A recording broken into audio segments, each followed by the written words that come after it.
This is 5 on your side at 6. Focused on you. Scenes like this, all too familiar.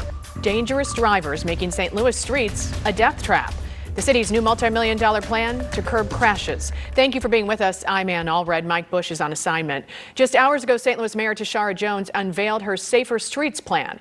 Political editor Mark Maxwell was there, and he reports live from downtown tonight. Mark. And Mayor Jones grieved the loss of young lives in violent wrecks today and vowed her plan will transform a suffering city into a safer one. And when it came to traffic deaths, she highlighted the 3 E's: education, engineering, and enforcement. We need to do more to hold reckless drivers accountable. Mayor Tishaura Jones pleaded with adults to set an example when they get behind the wheel, calling for calmer streets in a city rampant with red light violations. How can we teach our teenagers how to drive in a city where the rules of the road feel more like suggestions? Jones paid respects to the families of 14 victims who died in a fatal crash near South Grand and Forest Park Avenue, and to the family of Janae Edmondson, the Tennessee teen who lost her legs when a driver ignored the rules of the road. They're tragic reminders to all St. Louis drivers. Slow down, obey the rules of the road, or it may cost you your life. City leaders fear wide roads bring out the worst in us, inviting reckless maneuvers and dangerous behavior behind the wheel. They hope smart engineering can nudge the subconscious of drivers towards safer decisions. Consultants have studied St. Louis streets for years. Soon, the Safer Streets bill will spend $12 million for experts to draw up blueprints, and next year, spend $34 million breaking ground and starting to pour concrete in roads, curbs, and sidewalks. In the meantime, Jones called on Governor Parson to send more help from the Missouri Highway Patrol. 4 highways go through the city, and not having any enforcement from State Patrol makes us all less safe. As Jones ramps up calls for tougher enforcement, we asked her to respond to Circuit Attorney Kim Gardner's recent claims that she still has broad political support across the city. If her election was held today, could you vote for her? Oh, that's a tough question. Well, her election's not today, and what we're doing in the interim is trying to make sure that we're pulling all of the pieces together and pulling all of the people that are involved in our criminal justice system to the table. I think everyone can agree that our criminal justice system needs improvement and is broken. And another potential enforcement solution on the horizon, Mayor Jones and President Megan Green both endorsing the return of red light cameras to St. Louis. You'll recall the Missouri Supreme Court struck that down several years ago, about 8 years back. The plan hasn't cleared City Hall and might face legal scrutiny even if they do bring that back, but they have to do something. Today, traffic deaths are more than double what they were back in 2014. Reporting live downtown, Mark Maxwell, 5 on your side. Within the past hour, prosecutors announced charges in connection with a deadly hit and run that left 4 dead and 4 others hurt. Cedric Dixon is charged with multiple counts of involuntary manslaughter, armed criminal action, and second-degree assault. He is not in custody yet. Prosecutors say Dixon ran a red light on South Grand early Sunday and collided with an SUV, sending it over a bridge and then onto Forest Park Parkway. It was upside down when the car landed. Family members gathered at the scene of the crash today and released balloons in memory of the 4 teenage victims. This crash is tied for the 3rd deadliest car crash recorded in St. Louis history since MoDOT started tracking those in 2002. Today, St. Louis mourns the loss of yet another young teen to gun violence. Police say a 15-year-old girl died after she was shot in the face in South St. Louis City. Our Elise Schoenig joined us in studio after talking with advocates. Elise?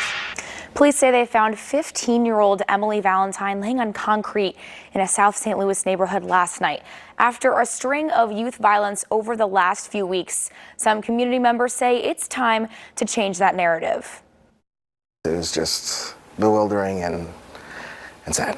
Dr. LJ Punch has spent the last 2 decades supporting people through their worst moments. Parents are not supposed to bury their children. He treats gunshot wounds and heals those who lose loved ones to it at the Bullet-Related Injury Clinic. St. Louis is reflecting the national reality that bullets have now become the leading cause of death in children. 15-year-old Emily Valentine is now a victim to this statistic. She was shot in the face Tuesday night in South St. Louis and later died. We have definitely seen that trend, but there are a lot of motions going on right now behind the scenes that we are really taking it very seriously and being very active about it. In today's community briefing, St. Louis police say work is being done. I think hope begins by meeting the community and the city right where it is right now and being honest. We have a bullet problem. Bullet injuries are endemic. They happen every day. But Dr. Punch says a bigger conversation is on the table. We don't necessarily want to talk about it because there's so much stigma. We either want to criminalize it or say it's a political issue. No, it's a public health crisis. He says it's a story in St. Louis where we can rewrite the ending. You hope that maybe the young ones will be protected, but they are just as vulnerable, if not more vulnerable, to what bullets can do to people's lives and their bodies. Now, police do have a person of interest they're working to bring into custody. In the meantime, if you or someone you know suffer from gun violence, the Bullet-Related Injury Clinic can help with physical and emotional support. You can look for those resources on KSDK.com under the As Seen on TV section. The suspect accused of murdering a man in broad daylight in downtown St. Louis made his first court appearance just a few hours ago. Eyewitness video of the murder has gone viral. Today, a judge denied bond for Deshaun Thomas. Police say it started with a fight at the Shell gas station on Tucker Monday morning. Then Thomas and the victim, David Saldana, crossed the street and ended up in front of the Globe building after the victim was shot in the back. That's where video shows the suspect shooting Saldana in the head. Thomas ran, but he was eventually arrested. Detectives utilized surveillance footage to track the suspect's movements from the time of the incident to the time of his arrest. It is believed that this incident involved a personal dispute between the suspect and the victim. At this time, we do not believe this incident was random. Thomas's lawyer told the judge that he suffers from mental illness, drug use, and is a victim of violent crime. The next bond hearing for Thomas will be in a week. Tonight, there is relief for some diabetes patients in the St. Louis area. Drug maker Eli Lilly announced it's going to cap the price of insulin at $35. The $35 price tag isn't just for Medicare participants. It's also for people with private insurance and no insurance at all. 5 on your Sight's Tracy Henson is in studio with what this means for insulin users. Tracy. And this is a long time coming for people with diabetes. Insulin users have made headlines in recent years with rising costs of the drug, forcing people to try and go without it or limit their doses against their doctor's advice. We wish we weren't hearing those stories, but we do hear about patients who are trying to stretch their insulin to make it to the next time they can get their refill. Wednesday morning's announcement from Eli Lilly could change that. Lilly's going to buy down all of our customers' out-of-pocket cost to $35 at the pharmacy counter automatically. This is a big step in the right direction for the patients that really need the most help covering their insulin costs. Insulin prices vary based on type and brand. Lilly's Humalog is currently $274 per vial. The generic is $82. Cost of insulin has been a huge issue lately and even in the past few decades. But with inflation recently even making that worse, we're always looking to see how can we help patients save money, and this is a step in that direction. The CDC's most recent report says over 37 million people in the U.S. have diabetes.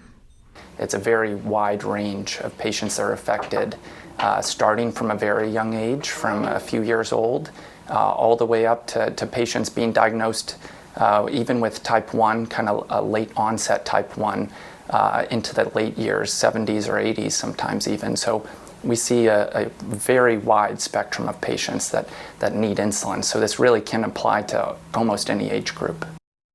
There are alternative medications to insulin, so Dr. Claire recommends using this announcement as a reminder to check with your endocrinologist and ensure you are on the best treatment plan.